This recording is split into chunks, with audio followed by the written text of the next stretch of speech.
ये वाला टास्क 1 था जो कि हमें फाइनल एग्ज़ाम में आया था। ठीक है, आज हम लोग इसका सैम्पल आंसर है वो डिस्कस करते हैं। सबसे पहले क्वेश्चन देखते हैं। अभी क्वेश्चन में हमें क्या चीज़ उन्होंने बताई हुई है कि जो मैप है वो चेंजेस बता रही हैं जो स्टेशन स्ट्रीट में हुए हैं 1960 से लेकर अब तक जो जो चेंजेस हुए हैं उनकी इन्फॉर्मेशन हमें ये दोनों मैप्स हैं वो दे रही हैं। इन शॉर्ट हमें कंपैरिजन बताया उन्होंने पास्ट और प्रेजेंट का। ठीक है, तो देखो सबसे पहले मैंने इसको किस तरीके से रीफ्रेज करना है वो हम देखेंगे। आपको ऑलरेडी एनालाइज करना मैंने बताया भी किस तरीके से हमने एनालाइज करना। अच्छे से देख लो भी कौन सी चीज़ चेंज हुई है, कौन सी रिप्लेस हुई है, कौन सी सेम हुई है, वो आपने अच्छे से एनालाइज करना है। 5 मिनट इसके ऊपर ही आपने लगाने हैं। अगर आप इसको अच्छे से स्कैन कर लोगे ना, अच्छे से एनालाइज करोगे तो कोई प्रॉब्लम नहीं आएगी आपको लिखने में। ज़रूर एनालाइज करना अगर आप अच्छा स्कोर लेना चाहते हैं तो। ठीक है, सबसे पहले देखो द इन्फॉर्मेशन बताई हुई है variation that have taken place in the station street from 1960 to present are depicted by the rendered maps. कि जो इन्फॉर्मेशन है, जो चेंजेस हुए हैं स्टेशन स्ट्रीट में 1960 से लेकर अब तक, उसकी इन्फॉर्मेशन हमें ये मैप्स है वो दे रही हैं। अब देखो चेंजेस को मैंने वेरिएशन लिख दिया। ठीक है, फिर यहाँ पे बिटवीन था, बिटवीन को मैंने चेंज कर दिया। फ्रॉम में नाउ की जगह पर मैंने प्रेजेंट लिख दिया। मतलब जिसका मेरे को उतना नियम आता था वो मैंने चेंज कर दिया, जिसका नहीं आता तो कोई बात नहीं, उसको सेम रहने दो, कोई ऐसी प्रॉब्लम नहीं है। ठीक है, आगे देखो after analysing it can B observe that. Analyse करने के बाद ये चीज़ हम लोग देख सकते हैं 1960 में ये दो जो बिल्डिंग्स थी ये कहाँ पे थी, नॉर्थ वेस्ट कॉर्नर पे थी। देख सकते हो यहाँ पर नॉर्थ है, यहाँ पे वेस्ट है, ये दोनों बिल्डिंग्स यहाँ पे थी। अब इसकी जगह पर पार्किंग है वो आ चुकी है। देखो मैंने कैसे लिखा, where as these shops have been replaced by parking. इन शॉप्स को रिप्लेस कर दिया है पार्किंग ने। ठीक है, in contrast in front of the railway station के सामने several shops were constructed in former map. बहुत सारी शॉप्स थी पहले मैप में, जैसे कि toy, book store, bakery, DVD, rental shops. However these shops are converted into supermarket in present time. अब प्रेजेंट में इसको चेंज कर दिया है हमने सुपरमार्केट में। क्या बोला, पहले मैप में रेलवे स्टेशन के सामने ये सारी क्या थी, बिल्डिंग्स थी। अब प्रेजेंट में इसको कन्वर्ट कर दिया हमने सुपरमार्केट में।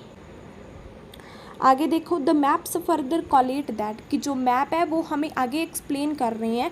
इन द नॉर्थ ईस्ट साइड में fish and chip shop was situated.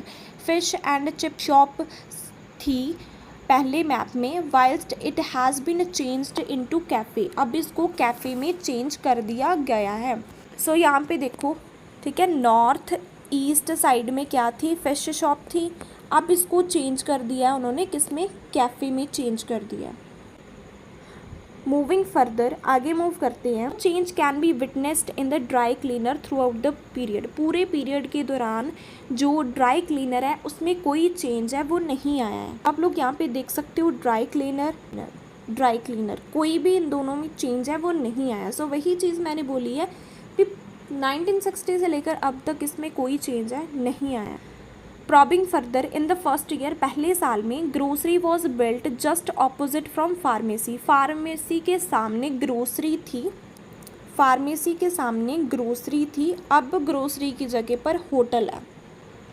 Whilst it is renovated into hotel in later year. अब क्या किया है, इसको होटल में चेंज कर दिया है। ठीक है, बिसाइड रेलवे स्टेशन के साथ public telephone amenity was opened up in 1960 में public telephone facility opened up की गई थी। यहाँ पे आप देखो पब्लिक टेलीफोन फैसिलिटी थी, अब नहीं है। ठीक है, पब्लिक टेलीफोन जो फैसिलिटी है अब नहीं है। इसकी जगह पर क्या किया उन्होंने, रेलवे को थोड़ा एक्सपेंड किया। देखो पहले थोड़ा था, अब क्या है, एक्सपेंड हुआ। But it is closed now, अब ये क्लोज्ड हो चुकी है। And the railway station is slightly expand in the present time में जो रेलवे स्टेशन है वो एक्सपैंड हुआ है, वो फैला है। Overall it can be consequences from the aforementioned maps which expound that. ये बात हम लोग देख सकते हैं ऊपर दिए हुए मैप से, जो हमें एक्सपाउंड करते हैं, एक्सप्लेन करते हैं। Countless modification have been taken place, बहुत सारी चेंजेस हुए हैं। Nevertheless no change can be seen in dry cleaner during the whole period of time, लेकिन कोई भी जो चेंज है वो ड्राई क्लीनर में नहीं हुआ है। तो अगर आपको कोई भी मैप आता है ना, तो आपने प्लेस तक सेम लिख देना है, उसके बाद उस कैटेगरी का नेम लिखना है जो सेम रही है, ठीक है। बाकी सारा आप सेम लिख सकते हो। अब देखो मैप में क्या क्या चीज़ आपने ध्यान में रखनी है, वो बस इतनी सी चीज़ है। अभी एक आपका कोई कनेक्टर रिपीट नहीं होना चाहिए। देखो BP1 मैंने यहाँ से स्टार्ट किया, फिर ये कनेक्टर यूज़ किया, ठीक है, फिर उसके बाद BP2 के लिए ये यूज़ किया, मूविंग फर्दर मैंने यूज़ किया, प्रॉबिंग फर्दर यूज़ किया, मतलब हर बार डिफरेंट यूज़ किया है और कोई भी वर्ड मैंने रिपीट है वो नहीं किया। अगर आप इस तरीके से करते हो तो डेफिनेटली आपके जो बैंड स्कोर है वो आएंगे ही आएंगे।